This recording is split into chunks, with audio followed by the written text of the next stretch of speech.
ये बात है 60s की। 60 एक क्या बात अमेरिकन है? साइंटिस्ट थे जिनका नाम था John B John Calhoun. B Kant. वो समझाना चाहते थे कि पॉपुलेशन डेंसिटी यानी एक जगह पर बहुत ज्यादा भीड़ बढ़ जाने का एक सोशल जगह देखिए, बिहेवियर बहुत पर सारी यानी भीड़ हमारे जम जाने के बाद- आपस के बर्ताव पर क्या असर पड़ता है। इसके बाद क्या इसके असर लिए पड़ता है? उन्होंने एक बहुत ही अनोखा सेटअप तैयार किया। क्या बात है, इसे ऐसा कैसे उन्होंने तैयार नाम कर दिया दिया? देखते हैं वीडियो में यूनिवर्स सुनते हैं। 25। सोच लीजिए कि ये एक चूहों का शहर था या एक छोटा सा आइलैंड जिसे हर चूहों का सुविधाओं शहर से था, ये छोटा भर सा दिया एक गया आइलैंड था। था। इस आइलैंड में चूहों के लिए सब कुछ था। हमेशा हाँ, ताजा चूहों के लिए तो ये खाना सब कुछ ही और था। पानी उपलब्ध था। उन्हें आराम से रहने के लिए साफ सुथरे नेस्टिंग बॉक्सेस दिए गए थे और रहने सबसे के लिए जरूरी देखिए कितने सारे वहाँ उनका बॉक्सिंग कोई दिए गए थे शिकारी साफ नहीं सुथरे के लिए। न बिल्ली साफ सुथरा न रहना सांप पड़ता न है। कोई बीमारी। ये चूहों के लिए एक ऑप्टोपिया यानी एक राम राज्य था। एक्सपेरिमेंट की राज्य था चूहों शुरुआत के में लिए, क्या इस बात है? पैराडाइज में सिर्फ 4 जोड़े यानी 8 चूहों को छोड़ा गया। शुरुआत 8 में ही सब चूहों को कुछ पहले तो छोड़ा बिल्कुल गया था परफेक्ट इसमें। था। फेज 1।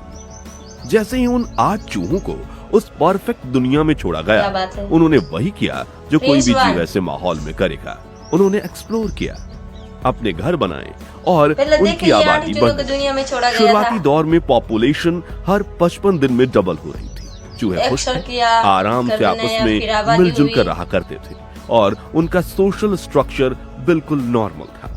वो बच्चे पैदा कर रहे थे और उनकी अच्छे से चूहे भी देखभाल मिलजुल कर रहते थे, क्या बात है? जॉन कैलाहाउन ने इस फेज को स्ट्राइव पीरियड का नाम दिया, जहां सब कुछ आगे बढ़ रहा था। यह उस सोसाइटी का गोल्डन फेज था। उनकी दुनिया में बस खुशियां ही खुशियां थी। उन्हें लगा कि अब उनकी नस्ल सैकड़ों साल तक यहां आराम से राज करेगी, लेकिन उन्हें नहीं पता था कि उनकी जन्नत में जल्द ही एक दरार पड़ने वाली थी। फेज 2।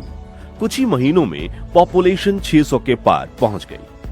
अभी भी जगह और खाने की कोई कमी नहीं थी, लेकिन उस आइलैंड पर भीड़ महसूस होने लगी थी और यही से प्रॉब्लम शुरू हुई। ये फिजिकल स्पेस की कमी नहीं थी, बल्कि सोशल स्पेस की कमी थी। चूहों को अपने लिए एक सोशल रोल, एक पहचान चाहिए होती है।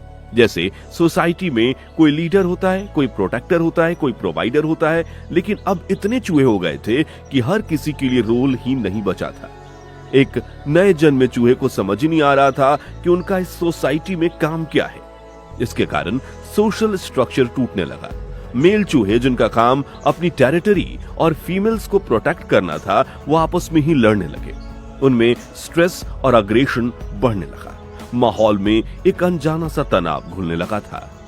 फेज 3। जब पॉपुलेशन 2200 तक पहुंची, तब इस एक्सपेरिमेंट का सबसे भयानक दौर शुरू हुआ।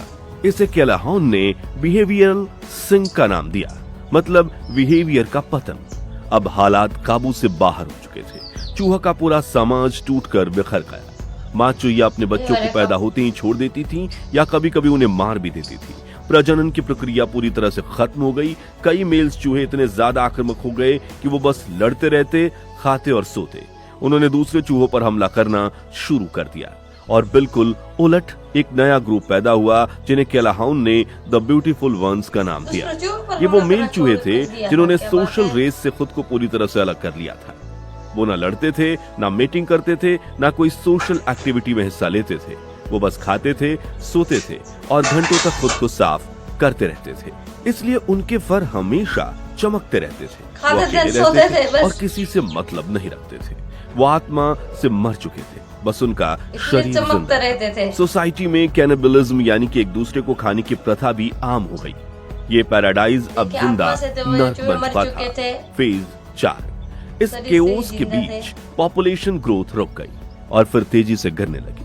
भले ही अब जगह और खाना पीना फिर से बहुत अवेलेबल था, लेकिन चूहों ने बच्चे पैदा करना ही बंद कर दिया था। जो आखिरी चूहे बचे थे वो द ब्यूटीफुल वंस थे। उन्हें पता ही नहीं था कि सोशल इंटरैक्शन कैसे करते हैं, मीटिंग कैसे करते हैं या बच्चों की परवरिश कैसे करते हैं। उन्होंने जीने की कला ही खो दी थी।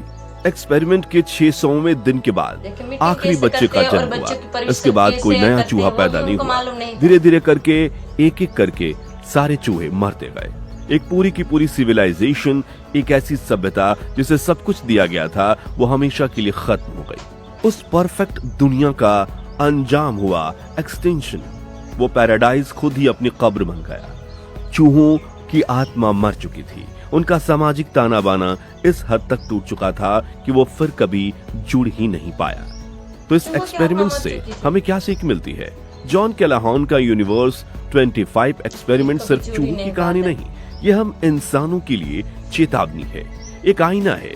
ये बताता है कि किसी भी सोसाइटी को जिंदा रहने के लिए सिर्फ रोटी, कपड़ा और मकान की ही जरूरत नहीं, हमें एक पर्पस, एक मकसद की जरूरत है।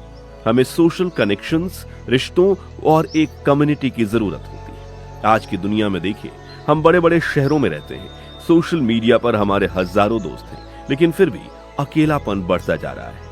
मेंटल हेल्थ इश्यूज बढ़ रहे हैं। क्या हम भी अनजाने में अपने ब्यूटीफुल वंस तैयार कर रहे हैं? वो लोग जो भीड़ में रहते हुए भी अकेले हैं, जो सोशल इंटरेक्शन से कट चुके हैं। इस सिचुएशन को बेहतर तरीके से समझने के लिए हम इंडिया का, खास करके अपने बड़े शहरों का एग्जाम्पल ले सकते हैं। सोचिए, मुंबई की लोकल ट्रेन या दिल्ली के मेट्रो के बारे में।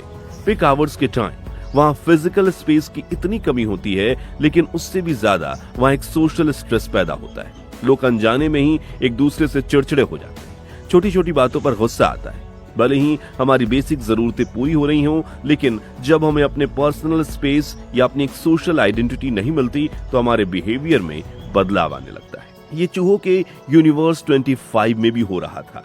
उनके पास सब कुछ था, लेकिन सोशल रोल्स और पर्सनल स्पेस की कमी ने उनकी सोसाइटी की नींव को हिलाना शुरू कर दिया था।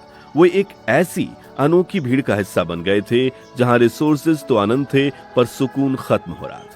और इसी तरह जापान में एक फेनोमेना है जिसे हिकिकोमोरी कहते हैं। ये वो लोग हैं, ज्यादातर युवा, जो खुद को समाज से बिल्कुल काट लेते हैं। वो सालों तक अपने कमरे में बंद रहते हैं, ना काम करते हैं, ना किसी से मिलते हैं। ये बिल्कुल द ब्यूटीफुल वंस जैसे नहीं लगते। इनके पास जिंदा रहने के साधन तो हैं, पर जीने का मकसद या सोशल कनेक्शन नहीं है। इसके अलावा जापान, साउथ कोरिया और कई यूरोपियन देशों में बर्थ रेट यानी जन्म दर इतनी तेजी से गिर रही है कि वहां पॉपुलेशन कम होने लगी है। लोग शादी और बच्चे पैदा करने से कतरा रहे हैं, ठीक उन चूहों की तरह जिन्होंने आखिरी फेज में रिप्रोडक्शन बंद कर दिया था। ये देश दिखाते हैं कि जब एक सोसाइटी इंडिविजुअल पर्पस और कम्युनिटी का एहसास कमजोर कर देती है, तो उसे अंजाम कितने गंभीर भुगतने होते हैं। ये एक्सपेरिमेंट हमसे गंभीर सवाल पूछता है, क्या तरक्की का मतलब सिर्फ मटेरियल चीजें हासिल करना है, या अपने सोशल फैब्रिक, अपने सामाजिक ताने बाने को मजबूत रखना भी उतना ही जरूरी है? इसका जवाब शायद हम सबको मिलकर ढूंढना होगा। उम्मीद है इस जानकारी से बहुत कुछ सीखने को मिला होगा। जुड़े रहे ऐसे ही और वीडियोस के लिए। धन्यवाद। इसका जवाब हमको देखो मिलकर ढूंढना पड़ेगा।